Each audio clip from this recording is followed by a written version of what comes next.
আগামীকাল শনিবার সারা দেশে উদযাপিত হতে যাচ্ছে মুসলমানদের অন্যতম ধর্মীয় উৎসব পবিত্র ঈদুল আজহা।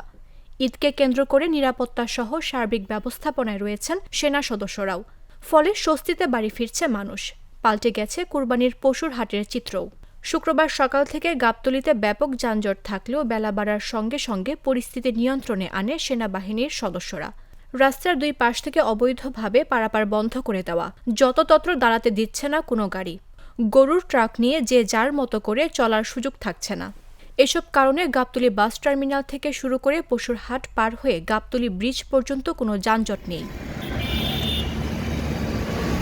শাহ ফতে আলী কাউন্টার ম্যানেজার কাজী বাবুল জাগো নিউজকে বলেন, গতকাল থেকে যেভাবে তীব্র যানজট ছিল এই এলাকায়, একটা গাড়ি গাবতলী পার হতে ২-৩ ঘন্টা লাগত।